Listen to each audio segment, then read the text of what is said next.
el derecho a la defensa una garantía para todos. La verdad es que hay conflictos legales, que hay casos legales que pasan al dominio público, que pasan a conocimiento, ¿verdad?, de todo el mundo. Eso ocurre muchas veces, que usted ve un proceso, ¿verdad?, se convierte en un caso mediático donde ya la sociedad pues tiene un culpable. Ojo, a veces la sociedad ve como culpable no solamente al que se le señala de haber cometido algún acto de corrupción, un crimen, un delito.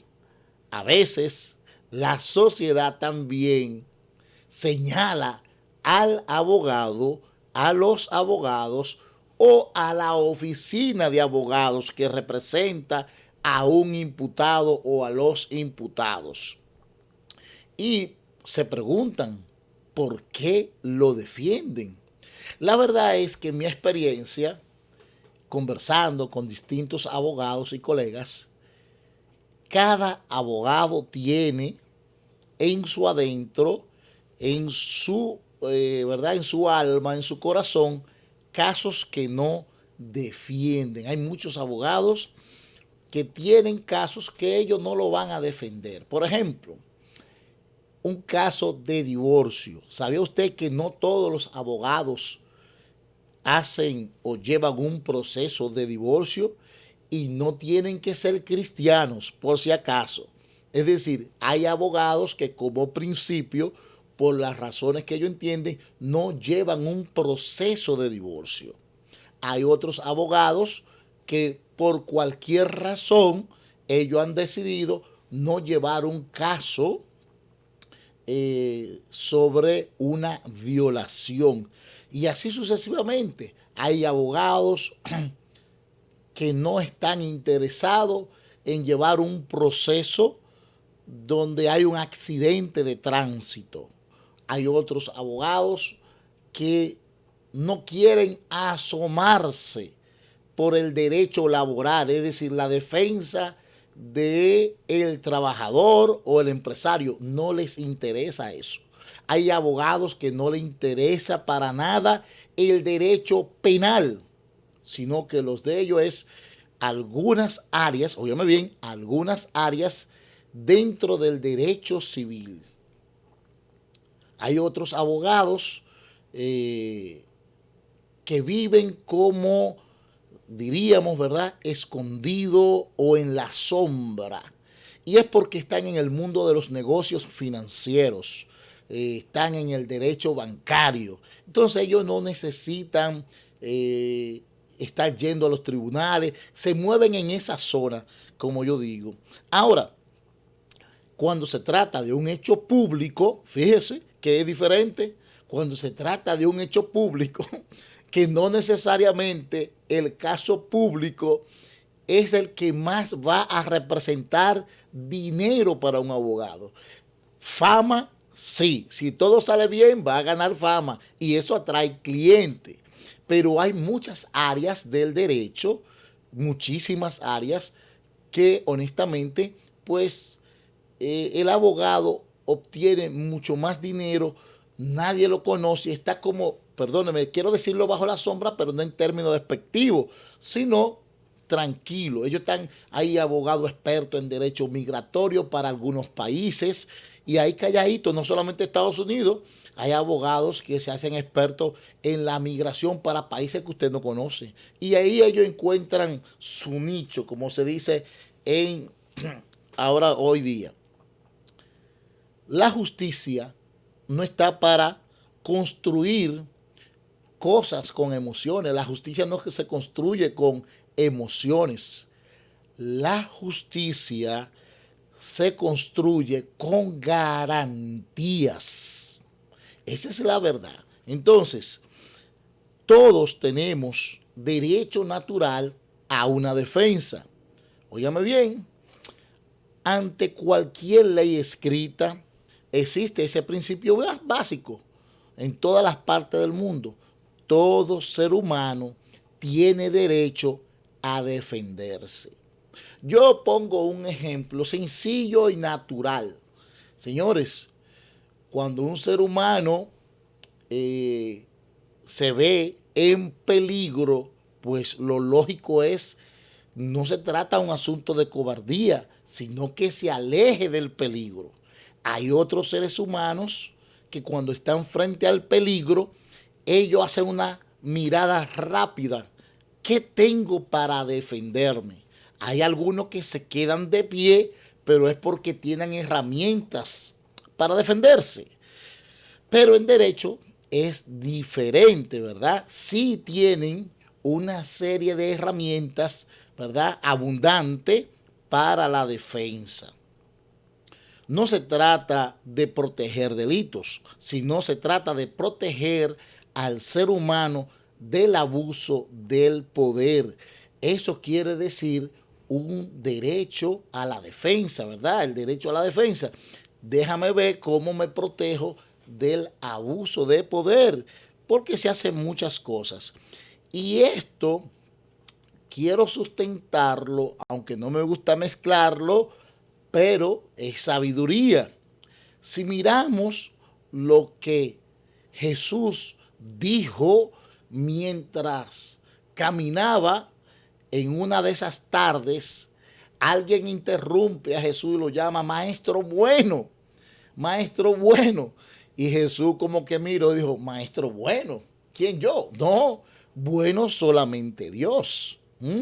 Entonces, fíjese, después encontramos al maestro, mujer, yo no veo aquí nadie que te está señalando, ¿verdad? Y de ahí esa expresión famosa que lance la primera piedra, ¿verdad? El que esté libre de pecado.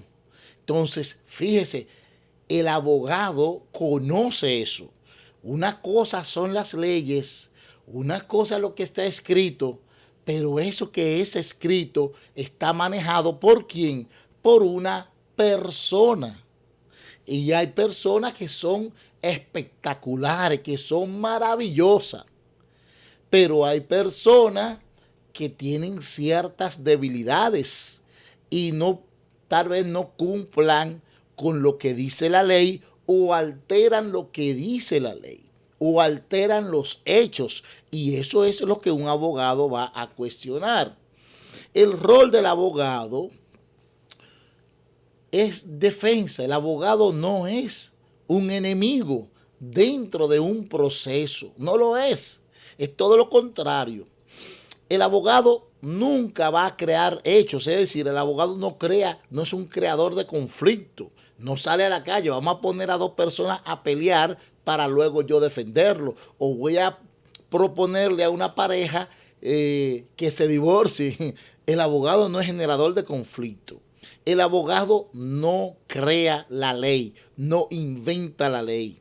El abogado no es culpable del proceso, porque el proceso es una ley que se aprueba en el Congreso, ¿verdad? Por los legisladores. Ahora, ¿cuál es la función principal de un abogado? Encontramos dos. Número uno, garantizar que el proceso sea justo y que se respeten los derechos del imputado o de la persona. Cuando un abogado defiende a alguien, no lo está defendiendo, ojo aquí, de un crimen, no, está defendiendo el derecho de todo. Oiga esto, a veces hay casos sonoros interesantísimos y se crean jurisprudencia. Entonces el abogado que está en un pueblito, que está por allá apartado de del gran ruido de la capital, de la ciudad, ¿verdad? Él toma ese caso que se generó entre poderosos y lo aplica allá en un caso pequeño que él tiene en el pueblecito. Es decir, fíjese, ese caso entre poderosos, ese caso mediático entre los poderosos beneficia a los que están abajo. Y eso no está mal.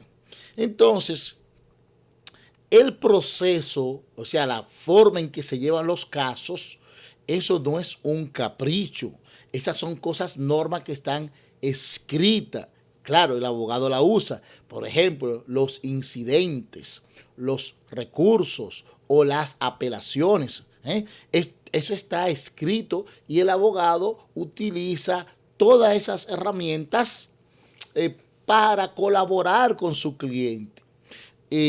Yo pongo un ejemplo siempre. Imagínense, los abogados no leen como lee una persona un libro.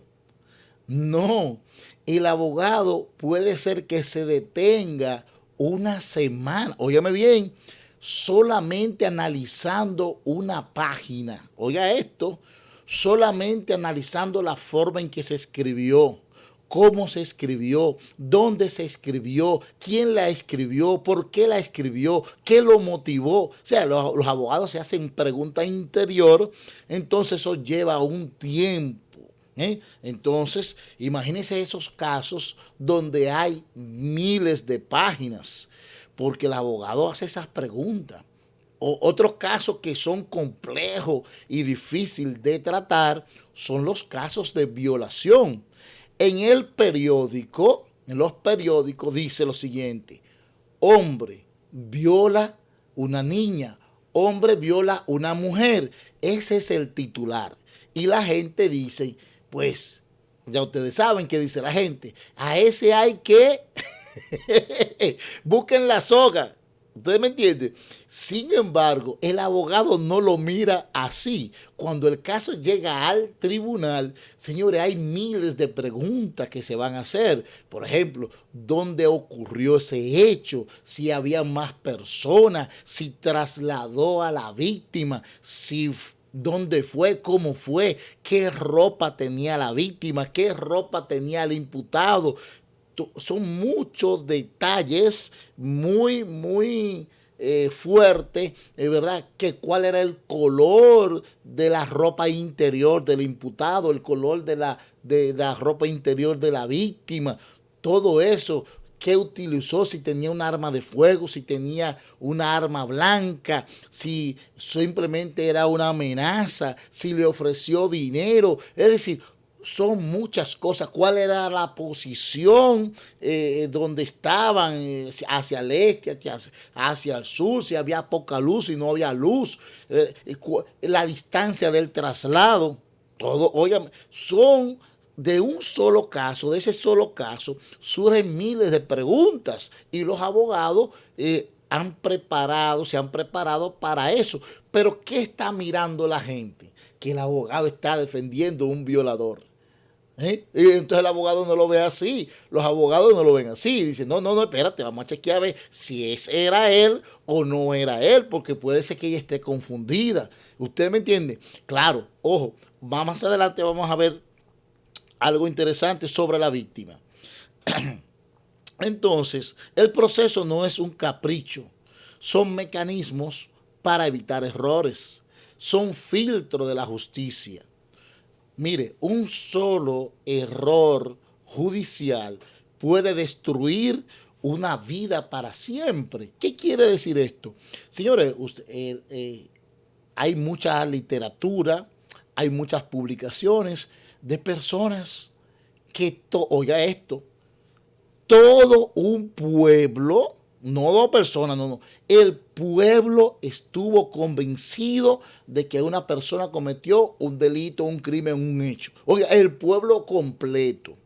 Cuando pasan 10, 12, 15 años, se dan cuenta que esa no fue la persona, pero ya esa persona tiene 15 o 20 años preso. Ese es un error judicial que hay que lamentar. Pero fíjese, el pueblo estuvo, que si era ese, estuvo de acuerdo con la sentencia y luego con investigaciones, ¿verdad? Con nuevas pruebas o cosas que no se permitieron dentro del proceso, se dan cuenta que la persona era inocente. Hay que evitar ese tipo de error judicial. Cuando el tiempo revela la verdad. De eso estoy hablando. personas que fueron condenadas, años después se demostró su inocencia. Imagínate que el sistema no hubiera permitido defenderse. Hoy seguirían siendo culpables ante los ojos del mundo. De hecho, en casi todos los países, después que una persona ha sido condenada y lleva varios años y ella sigue persistiendo en su inocencia, hay un recurso que le llamamos revisión del caso. Es muy difícil lograr la apertura para que se revise un caso después de 10 o 15 o 20 años. Pero hay abogados especializados en eso y la persona sí está condenada, está pagando justicia, pero ellos logran reabrir el caso, ya sea que encontraron alguna prueba que en el momento del proceso no tuvo. Por eso es que me gusta, en el caso particular, que se le dé el tiempo, que el arroz se cocine en su tiempo, que quede bien rico, que quiere, ¿verdad? Entonces, hay personas que no sé si le gustará a alguien el arroz un poco crudo. No creo que un médico lo vaya a recomendar. Entonces, la víctima, oye, para que haya un equilibrio, la víctima también tiene derecho a defenderse. Y eso es maravilloso. Una mujer, cualquier persona, un niño, una familia, un hombre, un anciano, tienen también el derecho a la defensa y a buscar todos los mecanismos para probar que alguien le causó un daño. Eso es justo delante de Dios. Entonces, ellos tienen derecho a un abogado. La justicia verdadera no es una justicia que aplasta, es decir, no es la del imputado, una justicia aplastante, no, sino la que respeta todo, el derecho de la víctima. Claro que sí. Incluso, así como un imputado recibe, yo diría, efectos colaterales porque su caso se hizo público. Ustedes sabían que hay muchas víctimas que no les conviene que el caso se lleve a la prensa porque el daño entonces es 1000 veces peor. Entonces es preferible que los tribunales, ¿verdad?, lo traten como siempre lo han hecho. Recuerda algo frente a la presión social. Siempre debe tener esto presente. Hoy el acusado es otro. Mañana podrías ser tú. Esto es muy importante. El derecho a la defensa no es exclusivo para los culpables, también para la víctima, también el Estado, un Estado, ¿verdad?, una organización tiene derecho a defenderse para evitar que un inocente sea condenado. Esto es importante. Los abogados siempre van a plantear todo a favor ya sea de la víctima o a favor de un imputado. El abogado de la víctima, conjuntamente con los fiscales, van a acelerar el proceso. Del otro lado, el abogado del imputado puede acelerarlo para concluir rápido, pero también puede presentar incidentes que retrasan el proceso con alguna finalidad o estrategia de ese abogado. Una sociedad que desprecia la defensa, ya sea de la víctima o del imputado, está más cerca de la injusticia de lo que cualquier persona se pueda imaginar. Que Dios te bendiga. Bye bye.